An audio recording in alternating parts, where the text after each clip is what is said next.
السلام علیکم ورحمۃ اللہ وبرکاتہ۔ ہم سورہ بقرہ کی آج آیات 144 سے سٹارٹ کریں گے۔ سب سے پہلے ہم ان کی قرات سن لیتے ہیں ان آیات کی۔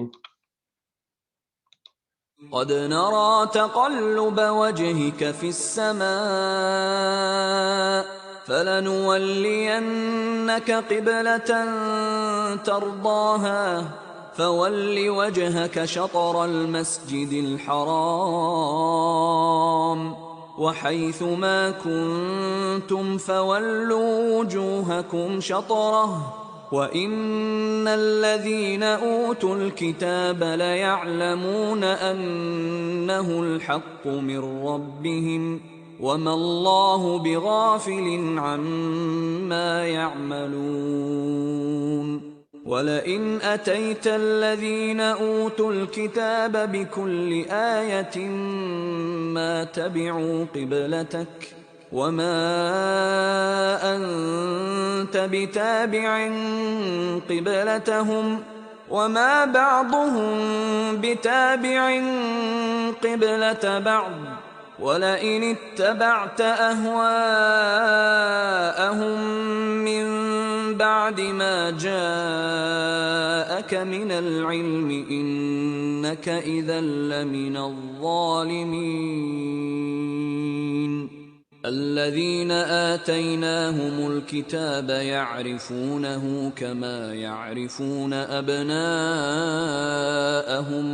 وإن فريقا منهم ليكتمون الحق وهم يعلمون الحق من ربك فلا تكونن من الممترين وَلِكُلٍّ وِجْهَةٌ هُوَ مُوَلِّيهَا فَاسْتَبِقُوا الْخَيْرَاتِ أَيْنَمَا تَكُونُوا يَأْتِ بِكُمُ اللَّهُ جَمِيعًا إِنَّ اللَّهَ عَلَى كُلِّ شَيْءٍ قَدِيرٌ وَمِنْ حَيْثُ خَرَجْتَ فَوَلِّ وَجْهَكَ شَطْرَ الْمَسْجِدِ الْحَرَامِ وَإِنَّهُ لَلْحَقُّ مِنْ رَبِّكَ وَمَا اللَّهُ بِغَافِلٍ عَمَّا تَعْمَلُونَ وَمِنْ حَيْثُ خَرَجْتَ فَوَلِّ وَجْهَكَ شَطْرَ الْمَسْجِدِ الْحَرَامِ وَحَيْثُ مَا كُنْتُمْ فَوَلُّوا وُجُوهَكُمْ شَطْرَهُ لِئَلَّا يَكُونَ لِلنَّاسِ عَلَيْكُمْ حُجَّةٌ إِلَّا الَّذِينَ ظَلَمُوا مِنْهُمْ فَلَا تَخْشَوْهُمْ وَاخْشَوْنِي وَلِأُتِمَّ نِعْمَتِي عَلَيْكُمْ وَلَعَلَّكُمْ تَهْتَدُونَ كَمَا أَرْسَلْنَا فِيكُمْ رَسُولًا مِّنكُمْ يَتْلُو عَلَيْكُمْ آيَاتِنَا وَيُزَكِّيكُمْ وَيُعَلِّمُكُمُ الْكِتَابَ وَالْحِكْمَةَ وَيُعَلِّمُكُم مَّا لَمْ تَكُونُوا تَعْلَمُونَ فاذكروني أذكركم واشكروا لي ولا تكفرون يا أيها الذين آمنوا استعينوا بالصبر والصلاة إن الله مع الصابرين سورہ بقرہ کی آیت نمبر 153 تک ہم نے اسی تلاوت سنی ہے، تو میں اب یہاں سے سٹارٹ کرتا ہوں۔ 144 سے ہم جا رہے تھے۔ اس سے پہلے میں بتا دوں کہ اس سے پچھلی ہم نے کیا شروع کیا ہوا تھا۔ سورہ بقرہ کی تمہید ختم ہوئی تھی اور پہلی فصل سٹارٹ ہوئی تھی۔ پہلی فصل میں جو بنی اسرائیل کے اوپر جو اللہ تعالیٰ نے فضیلتیں کی تھیں، ایک اس کو ذکر کر کے ان کو کچھ آیات میں اور پھر ان کا رویہ بتایا تھا، اور اس کے بعد یہ کہا تھا یہ فضیلت کی گئی تھی، تمہارا رویہ یہ تھا، اور پھر اس کے بعد اللہ کا عذاب تم پہ کس طرح سے اس دنیا میں ہی آ گیا تھا۔ تو اب جو دوسری فصل سٹارٹ ہوئی ہے، اس دوسری فصل میں بنیادی چیز کو اللہ تعالیٰ نے لیا ہے۔ بات شروع یہاں سے ہوئی تھی کہ جب یہودی اور عیسائی یہ کہنا شروع ہو گئے کہ جب تک لوگ ہمارے گروہ میں شامل نہیں ہو جاتے تم جنت میں نہیں جا سکتے۔ تو یہ اس چیز کی بنیاد بنی ہے، اور پھر اس بنیاد پہ لے کے گئے اللہ تعالیٰ نے قرآن میں بالکل واضح کر دیا کہ اس کی سٹارٹ کہاں سے ہوا تھا۔ سب کے ابو الآبا حضرت ابراہیم ہے، اور حضرت ابراہیم کے واقعات بتائے کہ جب انہوں نے ان کا امتحان لیا گیا، وہ سارے امتحانات پہ پورے اترے، پھر اس کے بعد خانہ کعبہ کی تعمیر ہوئی، اور خانہ کعبہ کی تعمیر کرتے ہوئے حضرت اسماعیل اور حضرت ابراہیم نے کیا دعا کی تھی، اور اس کا جواب بھی انہی آیات میں ہم آگے دیکھیں گے کہ جب انہوں نے دعا کی تھی کہ ہماری ہی ذریت میں سے انہی میں سے ایک ایسا رسول اٹھانا، صلی اللہ علیہ وسلم کی بات ہو رہی تھی کہ جو تیری آیات پڑھ کر ان کو سنائے۔ تو وہ دعا اس ٹائم کی گئی، اور پھر یہ واضح طور پہ سارا کچھ بتا دیا گیا،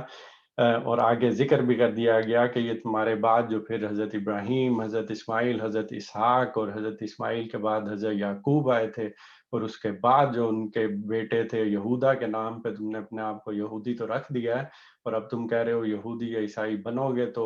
ہوگا، تو کیا تمہارے خیال میں حضرت یعقوب، حضرت اسماعیل، حضرت اسحاق اور حضرت ابراہیم یہ سارے یہودی تھے؟ تو وہ سوال کر کے آگے جوابات بھی اللہ تعالیٰ کی طرف سے دیے گئے ہیں۔ ایک بات وہاں سے سٹارٹ ہوئی ہے، اور اس کے بعد اب منصب بنی اسرائیل سے بنی اسماعیل کو دیا جا رہا ہے، اور اس میں دو بنیادی چیزیں ہوئی ہیں۔ ایک تو قبلے کی ڈائریکشن چینج کی جا رہی ہے، کہ مسلمانوں کا بھی شروع میں جو قبلہ اول تھا وہ بیت المقدس ہی تھا، اور اس کے بعد پھر یہ خانہ کعبہ ہمارا بنا قبلہ۔ تو اس میں پھر نماز پڑھنے کے لیے کہا گیا، اس کی ڈائریکشن میں ہو کے، اور پھر یہ بہت امپورٹنٹ جو منصب کی تبدیلی کی جو بات کی گئی، ہم اس میں شاید بعد میں تھوڑا سا ڈسکس بھی کریں، کہ اب اللہ تعالیٰ کیا کہہ رہے ہیں کہ ہم نے اب تمہیں ایک امت وسط بنایا ہے، کہ ایک طرف تمہاری طرف اللہ کے رسول صلی اللہ علیہ وسلم کھڑے ہیں، جن کا اللہ تعالیٰ کے ساتھ ڈائریکٹ لنک ہے، جس سے اللہ تعالیٰ ڈائریکٹ کمیونیکیٹ کر رہے ہیں، فرشتوں کے تھرو وہی نازل کی جا رہی ہے، ان کو باتیں بتائی جا رہی ہیں ساری، اور تم پر اب یہ جو امت کی بات کی جا رہی ہے، تم پر ایک طرف اب یہ اللہ کا رسول گواہ ہے، اس نے تم پر گواہی دے دی کہ یہ بات ہے، اللہ پہ ایمان لاؤ، نیک اعمال کرو، اور دوسری طرف جب تم پر یہ گواہی پہنچ گئی تو تم نے پھر دنیا کے لوگوں پر گواہ ہو، اب تم تو درمیان میں تم آتے ہو۔ اور پھر جو قبلے کی جو بات ہوئی تھی ڈائریکشن چینج کرنے کی، تو اس میں اگر کسی کے ذہن میں کوئی باتیں تھیں تو وہ آج کنٹینیو ہو رہی ہیں یہاں پہ۔ تو آیت نمبر 144 کا میں ترجمہ پہلے پڑھ لیتا ہوں، میں کیا کہا گیا، یہ تمہارے منہ کا بار بار آسمان کی طرف اٹھنا، حضور پاک صلی اللہ علیہ وسلم کی بات کی جا رہی ہے، اٹھنا ہم دیکھ رہے ہیں، لو ہم اسی قبلے کی طرف تمہیں پھیرے دیتے ہیں جسے تم پسند کرتے ہو، مسجد حرام کی طرف رخ پھیر دو، اب جہاں کہیں تم ہو اسی کی طرف منہ کر کے نماز پڑھا کرو، یہ لوگ جنہیں کتاب دی گئی تھی خوب جانتے ہیں کہ تحویل قبلہ کا یہ حکم ان کے رب ہی کی طرف سے ہے اور برحق ہے، مگر اس کے باوجود جو کچھ یہ کر رہے ہیں اللہ اس سے غافل نہیں ہے۔ تو یہ سچویشن اس طرح سے ہوئی تھی کیونکہ یہ مدینہ میں آیات نازل ہوئی تھیں، تو ان کی حقیقت سے تو لوگ واقف ہی تھے کہ یہ خانہ کعبہ حضرت ابراہیم نے ہی بنایا تھا، بنی اسرائیل بھی اس سے واقف تھے، لیکن جب تک حضور پاک صلی اللہ علیہ وسلم مکہ میں تھے تو یہ ایک پاسبلٹی تھی کہ جو دونوں کعبہ ہیں، کیونکہ مکہ کے اراؤنڈ ہم گھوم سکتے ہیں وہ گور سرکل میں، تو وہ اس طرح سے ڈائریکشن کر لی جاتی کہ خانہ کعبہ اور بیت المقدس ایک ہی لائن میں آ جاتے، یعنی اگر سجدہ کیا جائے، عبادت کی جائے تو دونوں ایک ہی لائن میں آ سکتے تھے، تو آپ بیت المقدس کی طرف بھی کر لیتے تھے، لیکن خواہش تو ظاہر سی بات ہے دل میں تھی کہ حضرت ابراہیم کے ساتھ ایک جو لنک ہے اور ذریت ابراہیم سے ہی، دین ابراہیمی سے ہی یہ ساری چیز چلتی ہوئی آ رہی ہے، تو ایک دل میں خواہش تھی کہ یہ والا جو کعبہ، خانہ کعبہ ہے، وہ قبلہ قرار پایا جائے۔ اب جب مدینہ میں چلے گئے تو مدینہ میں پھر یہ سچویشن ہو گئی کہ خانہ کعبہ کی ڈائریکشن ڈیفرنٹ تھی، قبلے کی ڈائریکشن اور بیت المقدس کی ڈیفرنٹ تک، تو ایک ہی لائن میں ان کو کمبائن کرنا پاسبل نہیں تھا۔ تو اس ٹائم حضور پاک صلی اللہ علیہ وسلم کا چہرہ مبارک بار بار آسمان کی طرف اٹھ جاتا تھا، اور کتنی آپ محبت کا اندازہ اور اس ریلیشن شپ، اس تعلق کو چیک کریں کہ خدا کے رسول اور خدا کے درمیان کتنا ہے، کہ اس کو باقاعدہ کہا گیا ہے یہ تمہارے منہ کا بار بار آسمان کی طرف اٹھنا ہم دیکھ رہے ہیں، لو ہم اسی قبلے کی طرف تمہیں پھیرے دیتے ہیں جسے تم پسند کرتے ہو۔ اور پھر وہاں سے وہ ساری چیز سٹارٹ ہو گئی کہ مسجد حرام کی طرف رخ پھیر دو، اب جہاں کہیں بھی تم ہو، اب ڈیپینڈ نہیں کرتا کہ دنیا میں اب کہاں پہ بھی ہم چلے جائیں، اب جہاں پہ بھی ہیں تو اسی کی طرف منہ کر کے نماز پڑھا کرو۔ اور پھر آگے یہود کی بات کی گئی کہ جن کو کتاب دی گئی تھی، تورات دی گئی تھی، یہ خوب جانتے ہیں کہ یہ جو تحویل قبلہ کا جو یہ حکم ہے یہ رب ہی کی طرف سے ہے، کیونکہ یہ ان کو ساری سٹوری پیچھے سے پتہ ہے، یہ اپنی نسبت حضرت ابراہیم سے کرتے ہیں، ان کو پوری طرح سے یہ نالج ہے اور ان کو پتہ ہے کہ یہ برحق حکم آیا اللہ تعالیٰ کی طرف سے، لیکن یہ جانتے بوجھتے اس کے باوجود جو یہ کچھ کر رہے ہیں اللہ اس سے غافل نہیں ہے۔ یعنی یہ اللہ کو دھوکہ تو نہیں دے سکتے، لوگوں کو تو نیچے دھوکہ دے سکتے ہیں جو چینجز کرنا شروع کر دیا تورات میں، اور یہ لنک ختم کرنے کی کوشش کی جا رہی ہے حضور پاک صلی اللہ علیہ وسلم کا، حضرت ابراہیم کا اور قبلے کا، تو اللہ تو اس سے غافل نہیں ہے نا، تو اس طرف اشارہ کیا جا رہا ہے۔ اب آگے والی آیت کا ترجمہ پڑھتے ہیں۔ تم ان اہل کتاب کے پاس خواہ کوئی نشانی لے آؤ، ممکن نہیں کہ یہ تمہارے قبلے کی پیروی کرنے لگیں، اور نہ تمہارے لیے یہ ممکن ہے کہ ان کے قبلے کی پیروی کرو، اور ان میں سے کوئی گروہ بھی دوسرے کے قبلے کی پیروی کے لیے تیار نہیں ہے۔ اور اگر تم نے اس علم کے بعد جو تمہارے پاس آ چکا ہے ان کی خواہشات کی پیروی کی تو یقیناً تمہارا شمار ظالموں میں ہوگا۔ بہت ایسے الفاظ ہیں جن پہ غور کرنے کی ضرورت ہے۔ تین باتیں یہاں پہ کی گئی ہیں کہ اب اہل کتاب کے پاس آ کے جو حقیقت واضح کر دی گئی، اتمام حجت کر دیا گیا، ان کو سارا کچھ سچ کھول کے بتا دیا گیا۔ اب جنہوں نے ایمان لانا تھا، جن کو حق سچ کی تلاش تھی، ان کو تو پتہ چل گیا، لیکن اب کوئی بھی نشانی لے کے آ جاؤ اہل کتاب کے پاس، اب ان کے لیے ممکن نہیں ہے کہ یہ تمہارے قبلے کی پیروی کریں، کیونکہ یہ اس چیز کو بھول چکے ہیں کہ اصل جو اطاعت ہے وہ اللہ کی اطاعت ہے۔ قبلہ ایک ڈائریکشن ہے، ایک رخ ہے جو کہ ایک نظم اجتماعی کے لیے چاہیے ہوتا ہے کہ ساروں ایک ہی نظم میں ہوں، ایک ہی طرف رخ کر کے پڑھتے ہوں۔ پچھلی آیات میں ہم دیکھ چکے ہوئے ہیں کہ اللہ تعالیٰ خود کہہ چکے ہیں کہ اللہ کسی ایک ڈائریکشن میں نہیں ہے، یہ تم لوگوں کے لیے ہی بہتر ہے کہ یونٹی ہونی چاہیے، کہ جب سارے نماز پڑھو ایک کرو تو ایک ہی ڈائریکشن میں ہو کے کرو۔ اب اہل کتاب اس چیز کو بھلا چکے ہیں کہ خدا کی اطاعت زیادہ ضروری ہے، ان کا جو اپنے قبلے کی طرف جو ایموشنل اٹیچمنٹ ہو گئی ہوئی ہے وہ اس سے زیادہ بڑھ چکی ہے، یہ تعصب میں اس سے بڑھ چکے ہیں، اب ان کے لیے ممکن ہی نہیں رہا، اتنا آگے جا چکے ہیں کہ یہ تمہارے قبلے کی پیروی کریں۔ اور پھر اب حضور پاک صلی اللہ علیہ وسلم کی طرف کہ اب تمہارے لیے بھی یہ ممکن نہیں ہے کہ ان کے قبلے کی پیروی کرو، اور پھر ان کے درمیان یعنی کہ عیسائی اور یہودی جو آپس میں ایک گروہ بنے ہوئے تھے، انہوں نے بیت المقدس کے اندر ہی ایک نے حضرت مریم کے حجرے کی طرف ڈائریکشن کی ہوئی تھی، اور یہود نے ان سے تعصب کی بنیاد پر ٹوٹلی اپوزٹ کر لی ہوئی تھی کہ بیت المقدس ایک ہی ہے اور اس کے اندر کھڑے ہو کے یہ دو ڈیفرنٹ ڈائریکشن لے رہے ہوتے تھے، تو ان میں سے کوئی گروہ بھی دوسرے کی قبلے کی پیروی کے لیے تیار نہیں ہے۔ اب یہ اگلے الفاظ دیکھیں کہ ڈائریکشن یا اس کا جو عتاب یا تنبیہ جو ہے وہ تو یہود کو ہی کی جا رہی ہے، لیکن مخاطب حضور پاک صلی اللہ علیہ وسلم ہے کہ اب آپ کو ہم نے علم دے دیا، آپ صلی اللہ علیہ وسلم کے پاس یہ علم آ چکا ہے، آپ کو کھول کے یہ باتیں بتا دی جا چکی ہوئی ہیں کہ یہ قبلہ حضرت ابراہیم نے ہی تعمیر کیا تھا، انہوں نے کیا دعا کی تھی، اور بنی اسماعیل کی ذریت میں اب جب آپ کی بعثت ہو گئی ہے، اب آپ کا قبلہ چینج کیا جا رہا ہے، اب یہ سارا علم آپ کے پاس آ چکا ہوا ہے۔ اب اس علم کے آ جانے کے باوجود ان کی خواہشات کی پیروی کی، یعنی کہ یہود اور عیسائیوں کی خواہشات کی پیروی کی، تو یقیناً تمہارا شمار ظالموں میں ہوگا۔ اب یہ بات اللہ تعالیٰ کو تو پتہ تھی کہ ان کا رسول اس طرح کا کام نہیں کرے گا، حضور پاک صلی اللہ علیہ وسلم کبھی بھی اس طرح کا کام نہیں کریں گے کہ ان کی خواہشات کی پیروی کریں۔ بنیادی طور پہ یہ ہم لوگوں کے لیے یہودیوں کی طرف بھی اشارہ ہے، عیسائیوں کی طرف بھی اشارہ ہے، کہ جب علم آ جاتا ہے، جب آپ کو حقیقت پتہ چل جاتی ہے، تب صرف اس چیز کے پکڑ کے بیٹھ جانا کہ نہیں ہماری خواہش ہے کہ اس طرح سے کام ہو، تو کیا بات کی جا رہی ہے کہ پھر ظالموں میں شمار ہو جاتا ہے۔ تو یہ یہود اور ان کی طرف بھی بات ہو گئی، اب ہماری طرف بھی کوئی حقیقت آ جاتی ہے جو ہمیں پتہ چل جاتا ہے کہ سچائی یہ ہے، حق یہ ہے، لیکن ہم اپنی خواہشات کی پیروی کرتے ہیں، تو پھر ہمارا شمار بھی پھر ظالموں میں ہوگا۔ اور اس میں چھوٹی سے چھوٹی چیزیں بھی آ سکتی ہیں کہ نماز پڑھنے کی اگر حقیقت پتہ چل جاتی ہے، نماز پڑھنے کی امپورٹنس کا، فضیلت کا پتہ چل جاتا ہے، اور صبح اٹھتے ہوئے فجر کی نماز پڑھتے ہوئے آنکھ نہیں کھلتی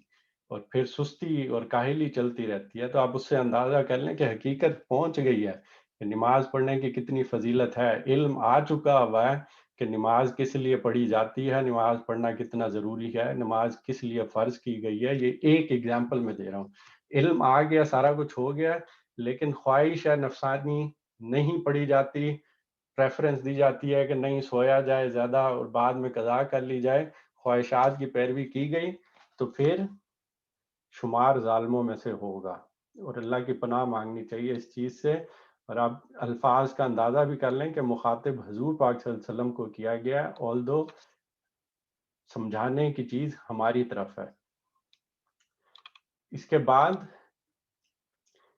جن لوگوں کو ہم نے کتاب دی ہے وہ اس مقام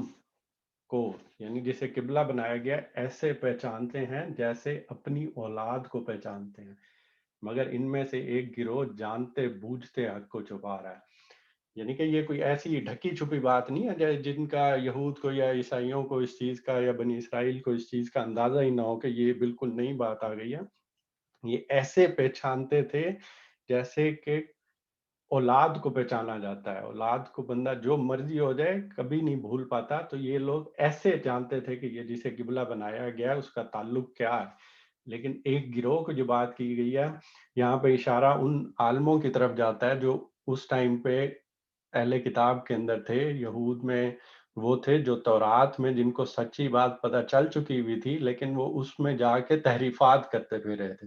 تحریفات کر دیں تاکہ شک و شبہ میں ڈال دیں ان چیزوں کو، اور جب عام انسان تک پتہ چلے جن کو پوری طرح کتاب کا نالج نہیں تھا یا جن کو زبان کا نالج نہیں تھا تو ان کو پہنچے تو اس طرح کلیئرٹی سے نہ پہنچے، تو وہ گروہ ایسا ہے جو جانتے بوجھتے حق کو چھپا رہا ہے، تو قرآن نے اس کو بھی کھول کے یہاں پہ بیان کر دیا۔ پھر یہ قطعی ایک امر حق ہے جو تمہارے رب کی طرف سے ہے، لہٰذا اس کے متعلق تم ہرگز کسی شک میں نہ پڑو۔ اوپر یہ بیان کر دیا کہ اہل یہود کے اندر تو انہوں نے چیزیں چینجز کر دی تھیں، اور ایک گروہ تھا جس نے جان بوجھ کے چینجنگ کر دی تھی تاکہ عام لوگوں میں شک و شبہ پیدا ہو جائے، لیکن اب اللہ تعالیٰ اہل ایمان کی طرف کیا کہہ رہے ہیں کہ یہ ایک قطعی طور پہ، یعنی اس میں کسی قسم کے شک و شبے میں جانے کی ضرورت نہیں ہے، یہ ایک امر حق ہے، یہ قطعی طور پہ اور تمہارے رب کی طرف سے ہے، تو تمہارے اندر اس کے متعلق کسی قسم کا شک نہیں ہونا چاہیے، کیونکہ مسلمانوں کے بھی جذبات تھوڑا سا، اب آپ امیجن کریں اس ٹائم میں جا کے کہ ایک امت مسلمہ بنی ہے، حضور پاک صلی اللہ علیہ وسلم کی بعثت ہوئی ہے، لوگ ایمان لائے ہیں اور ان کو ایک ڈائریکشن میں کہا گیا ہے کہ عبادت کریں، وہ بیت المقدس کی طرف رخ کر کے نماز پڑھ رہے ہیں۔ اب ان کے لیے بھی ایک امتحان آ گیا تھا کہ اب اللہ تعالیٰ کی طرف سے چینج کر دیا قبلہ، تو وہ تھوڑا سا شش و پنج میں آنا، سوال ذہن میں پیدا ہونا، یہ چیزیں ہونا ایک کامن سی بات ہے۔ تو اسی چیز کو اللہ تعالیٰ نے لیا کہ یہ ایک امر حق ہے، اس میں کسی قسم کا کوئی شبہ تم لوگوں کے اندر نہیں آنا چاہیے، اصل چیز اللہ کی اطاعت ہے، اور اللہ کیا کہہ رہا ہے کہ پہلے اس کعبے کی طرف رخ کرنا تھا، پہلے بیت المقدس کی طرف قبلے کی طرف کرنا تھا، اور اب خانہ کعبہ کی طرف رخ کرنا ہے۔ پھر ہر ایک کے لیے ایک رخ ہے جس کی طرف وہ مڑتا ہے، پس بھلائیوں کی طرف سبقت کرو، جہاں بھی تم ہوگے اللہ تمہیں پالے گا، اس کی قدرت سے باہر کوئی چیز نہیں ہے۔ اب اس میں مطلب اشارے کافی طرف جاتے ہیں کہ ہر ایک انسان کے لیے بھی بات کی جا سکتی ہے، اور یہود و نصارہ کے لیے بھی، اہل کتاب کے لیے بھی کی جا سکتی ہے۔ یہود و نصارہ کے لیے دیکھیں تو انہوں نے اپنا ایک علیحدہ علیحدہ رخ کیا ہوا تھا، ایک مشرق کی طرف کر رہا تھا، ایک مغرب کی طرف کر رہا تھا، اور وہ کہا جا رہا ہو کہ بھئی یہ ان کا اپنا اپنا رخ ہے جس کی طرف سے وہ مڑتے ہیں۔ لیکن مسلمانوں کو کیا کہا جا رہا ہے کہ تم جو ہے اس قبلے کی طرف جو جو تمہیں کہا گیا ہے اس کی طرف رخ کرو اور پھر بھلائیوں کی طرف سبقت کرو، کہ اپنی جو چیز، اپنا فوکس یا اپنا مقصد جو تم نے رکھنا ہے وہ بھلائیوں کا رکھنا ہے. وہ اس ڈسکشن میں نہ پڑ جاؤ کہ یہ ڈائریکشن کون سی، ان کی خواہشات کیا ہیں، اس گروہ کی کیا ہے، ہماری کیا ہے. اس کو اب چھوڑ دو، تمہاری طرف ایک قطعی ایک امر حق آ چکا ہوا ہے، اب تم نے کیا کرنا ہے کام، بھلائی کی طرف سبقت کرو. اور کیوں، جہاں بھی تم ہوگے اللہ تمہیں پالے گا. اللہ سے بچ کے تو کہیں نہیں کوئی جا سکتا. جب اللہ نے ہی کہہ دیا یہ بات ہے تو اب جو نہیں مان رہے ان کو بھی اللہ پالے گا، جو جو مان رہے ہیں انہوں نے بھی اللہ کی طرف ہی جانا ہے، اور اس کی قدرت سے باہر کوئی چیز نہیں. پھر آگے تھوڑا سا مزید اس چیز کو لے کے چلے ہیں، کیونکہ آگے 3 مزید وجوہات بھی بتائی گئی ہیں کہ یہ کیوں ایسا کیا گیا. تمہارا گزر جس مقام سے بھی ہو وہیں اپنا رخ نماز کے وقت مسجد حرام کی طرف پھیر دو، کیونکہ یہ تمہارے رب کا بالکل حق فیصلہ ہے اور اللہ تم لوگوں کے اعمال سے بے خبر نہیں. اب ایک تو بات ہے کہ لوگ جو وہاں پہ رہ رہے تھے تو ان کو پتہ چل گیا، انہوں نے رخ وہاں پہ کر لیا، لیکن پھر یہ کہا گیا اب تم جہاں کہیں بھی ہو، جس جگہ سے گزر بھی رہے ہو، یعنی کہ سفر کی حالت میں ہو، ایک شہر میں ہو، کہیں پہ رہ رہے ہو، رخ کر لیا، بہت اچھی بات ہے. لیکن اب سفر میں جا رہے ہیں تھوڑی مشکل پیش آ جاتی ہے. قبلے کی ڈائریکشن بعض اوقات بندہ سستی گزر جاتا ہے. کئی جگہ ہوتی ہیں تو اس میں کرنا پاسبل ہی نہیں ہے، لیکن بعض اوقات یہ ہوتا ہے کہ پتہ کیا جا سکتا ہے لیکن سستی ہو جاتی ہے. اس میں پھر یہ دوبارہ ہدایت کی جا رہی ہے کہ نہیں، اب جہاں کہیں بھی ہو، سفر میں بھی ہو، تب اپنا رخ تم نے نماز کے وقت مسجد حرام کی طرف ہی کرنا ہے.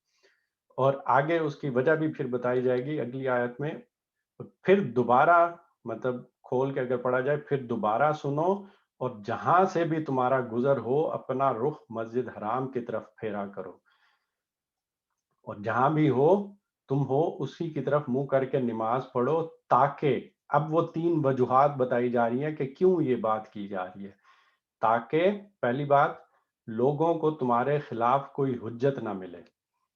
اب یہ وہ بات ہے جو ڈائریکٹ اس طرف اشارہ کی جا رہی ہے کہ بھئی اب یہودیوں اور عیسائیوں نے تو یہ کام کر لیا تھا کہ انہوں نے اپنا علیحدہ علیحدہ ڈائریکشن کر لی، اور مسلمانوں نے آ کے یا حضور پاک صلی اللہ علیہ وسلم نے آ کے ان کو کہا کہ نہیں، ڈائریکشن ایک ہی اور قبلے کا رخ اب یہ ہو گیا. ان کے اوپر تنقید کی گئی تھی. اب مسلمانوں کے اندر یہ حال ہو جائے کہ بھئی ایک اگر شہر کے اندر ہیں اس جگہ تو وہ رخ کر رہے ہیں اس طرف تو اچھی بات ہے، لیکن اگر سفر میں گئے تو تھوڑی سستی کر لی اور کسی بھی ڈائریکشن میں پڑھ لی تو پھر ان لوگوں کو دوبارہ بات کرنے کا موقع مل جائے گا. یہ دوبارہ یہ کہنا شروع کر دیں کہ ہمیں تو تم لوگ کہہ رہے تھے کہ یہ ڈائریکشن، اور اب تمہارا اپنا یہ حال ہے کہ جب سفر میں جاتے ہو تو کوئی بھی ڈائریکشن لے لیتے ہو. تو یہ پہلی چیز اللہ تعالیٰ نے خود ہی کر دی کہ تمہارے خلاف کوئی حجت نہ ملے. اگلی بات امپورٹنٹ کافی، وہ کیا ہے، ہاں جو ظالم ہیں ان کی زبان کسی حال میں بند نہ ہوگی، تو ان سے نہ ڈرو بلکہ مجھ سے ڈرو. اب یہ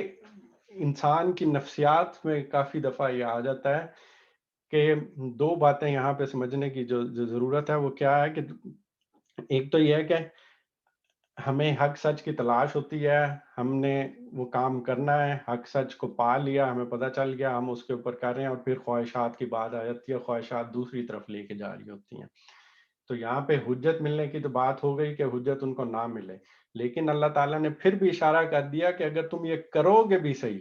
تو پھر بھی کچھ لوگ ایسے ظالم ہوں گے کہ ان کا مقصد ہی تمہارے اندر سے کیڑے نکالنا ہے، تمہارے پہ تنقید کرنا ہے.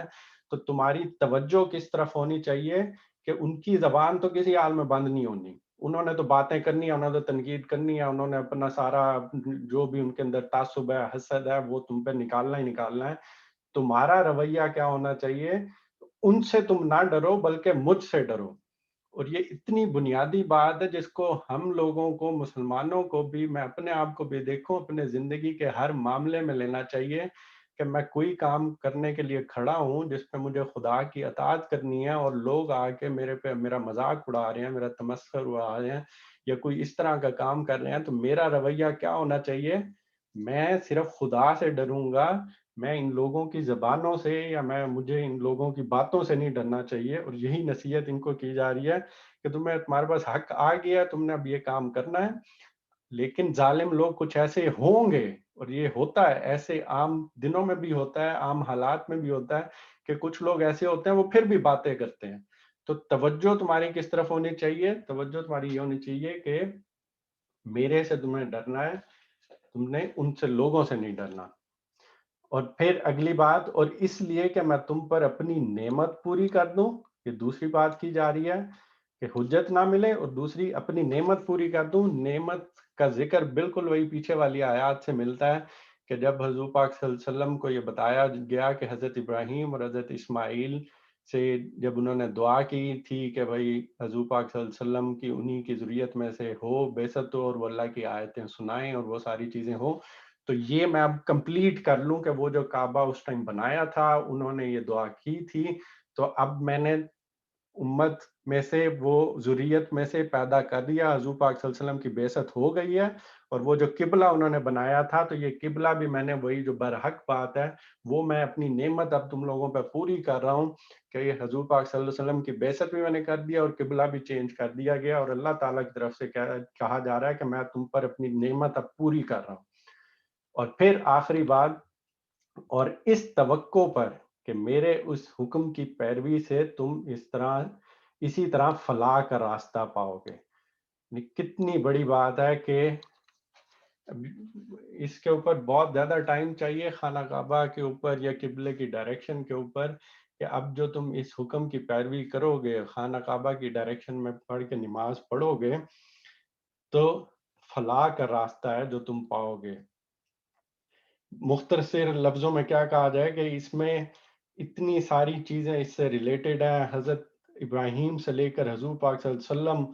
تک اس گھر کو جو ودیت ہوئے، یا دوسرے الفاظ میں ایک پاور ہاؤس ہے، یہ اس کو سمجھنا چاہیے، جس سے ہماری پوری امت جو لوگ وہاں جا چکے ہیں، جب وہ اس کے اوپر نظر پڑتی ہے ہماری اس کعبے کے اوپر، تو ہمیں اس سے زندگی ملتی ہے، ہمیں اس سے حرارت ملتی ہے، ہم اسے دیکھتے ہیں، ہمارا ایمان اس سے مضبوط ہوتا ہے، ہمیں روشنی ملتی ہے، ہمیں قوت ملتی ہے اس کو دیکھنے سے ہی۔ اور یہ اس کی اتنی عظمت و اہمیت ہے، اس لیے لوگوں کے دل تڑپتے ہیں، لوگ وہاں بار بار جانا چاہتے ہیں، لوگ اسے بار بار جا کے دیکھنا چاہتے ہیں، اس سے ایمان تازہ ہوتا ہے۔ اور یہی وہ بات ادھر سے کی جا رہی ہے کہ جب تم توقع کی جا رہی ہے کہ اب میری حکم کی پیروی کرو گے، ساری زندگی ایک ڈائریکشن میں نماز پڑھو گے، اور پھر اللہ نے تمہیں نصیب کیا ہے تو تم جا کے اس جگہ کو دیکھو گے بھی صحیح کہ ساری زندگی اس ڈائریکشن میں نماز پڑھی ہے، اور اب جا کے اپنے سامنے اس کو سامنے دیکھتے ہوئے نماز پڑھو گے تو کیا حالت ہوگی، کیا ایمان کا رتبہ مضبوط ہوگا، اور کیا ہوگا پھر، تاکہ اس طرح تمہیں فلاح کا راستہ پاؤ گے۔ یہ ہے پوری چیزیں، 3 وجوہات جو کعبے کی، قبلے کی ڈائریکشن چینج کرنے پہ یہاں بتائی گئی تھیں۔ اگلی آیت میں، جس طرح تم اس چیز سے فلاح نصیب ہوئی ہے، میں نے تمہارے درمیان خود تم میں سے ایک رسول بھیجا، حضور پاک صلی اللہ علیہ وسلم کی بات ہو رہی ہے، جو تمہیں میری آیات سناتا ہے، تمہاری زندگیوں کو سنوارتا ہے، تمہیں کتاب اور حکمت کی تعلیم دیتا ہے، اور تمہیں وہ باتیں سکھاتا ہے جو تم نہیں جانتے تھے، تم نہ جانتے تھے۔ قبلے کے ساتھ وہ دوسری بات کو پھر دوبارہ اللہ تعالیٰ نے کر دیا کہ جو حضرت ابراہیم نے دعا کی تھی کہ ہمارے اندر سے ہی، انہی کی اولاد میں سے ہی ایسا رسول پیدا کرنا جو تیری آیات سنائے، اب اللہ تعالیٰ کیا یہاں پہ جواب دے رہے ہیں کہ قبلے کے تو میں نے اس چیز سے فلاح نصیب کر لی، اور تمہارے اندر سے ہی، اب جواب میں بھی تمہارے درمیان خود تم میں سے ہی ایک رسول بھیج دیا حضور پاک صلی اللہ علیہ وسلم کو، اور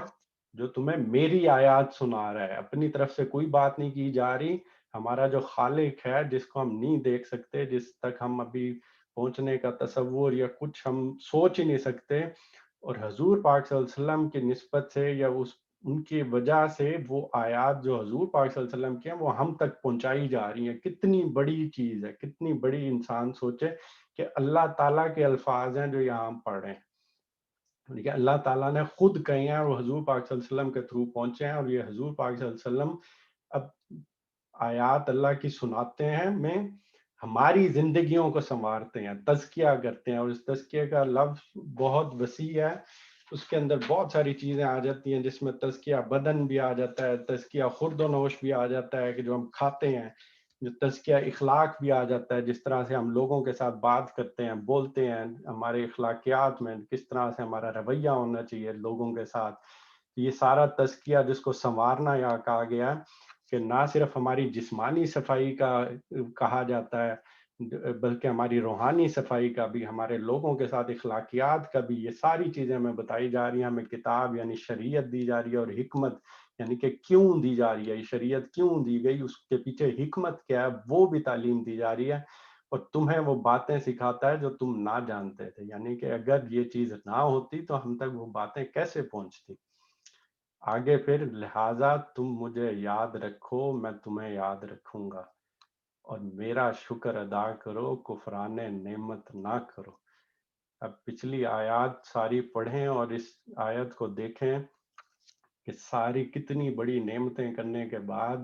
اللہ تعالیٰ کیا صرف بات کر رہے ہیں کہ مجھے یاد رکھو، میں بھی تمہیں یاد رکھوں گا. ساری نعمتیں میں نے دی ہیں تمہیں، میرا شکر ادا کرو، کفران نعمت نہ کرو. پھر اگلی آیات میں ترجمہ پڑھ لیتا ہوں، لیکن اس کی ڈیٹیل مجھے اگلی دفعہ کرنی پڑے گی کیونکہ یہ اس سے مزید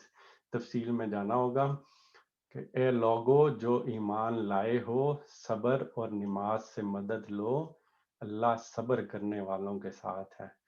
کہ اب یہ سارے کام جب تم کرو گے، قبلہ چینج کرو گے، حضور پاک صلی اللہ علیہ وسلم آیات سنائیں گے، تم اپنی زندگیوں کو سنوارو گے، توقع کی جا رہی ہے کہ فلاح کا راستہ پاؤ گے. تو اب جو ایمان لے آئے ہو، تمہارا اب رویہ کیا ہونا چاہیے؟ صبر کرو اور نماز سے مدد مانگو. کوئی پریشانی آتی ہے، کوئی مسئلہ ہوتا ہے، کوئی چیز آتی ہے تو نماز پڑھو. اور نماز کو ہم دیکھ چکے ہیں، ابھی آہستہ آہستہ انشاءاللہ بعد میں بھی دیکھتے رہیں گے کہ اس کے پیچھے بہت بڑی بڑی حقیقتیں ہیں. اس کے بعد اللہ تسلی دیکھیں، تسلی کے الفاظ آپ چیک کر لیں. جتنی بڑی سے بڑی مصیبت آ جائے دنیا میں، اگر اس کا معبود سامنے آ کے، اللہ سامنے آ کے یہ الفاظ کہہ دے جو کہ اللہ کی طرف سے ہی ہیں کہ صبر اور نماز سے مدد مانگو ایمان والو، اللہ صبر کرنے والوں کے ساتھ ہے. جتنی بھی بڑی مصیبت ہو، اگر یہ جملہ سامنے آ جائے کہ تمہارا خالق، تمہارا معبود تمہارے ساتھ ہے کیونکہ تم صبر کر رہے ہو، اس سے بڑی تسلی کوئی اور اس دنیا میں ہو ہی نہیں سکتی. بہرحال مزید اس کی ڈیٹیل انشاءاللہ بعد میں پڑھیں گے. ابھی وقت کو دیکھتے ہوئے میں پوری سمری بھی شاید نہ پڑھ پاؤں. اللہ تعالیٰ سے دعا ہے کہ اللہ ہمیشہ اپنا ہی شکر کرنے، اس کو ہمیشہ یاد رکھنے، صبر اور نماز سے مدد لینے اور انہی چیزوں پر آخری دم تک قائم رہنے کی توفیق عطا فرمائے. آمین.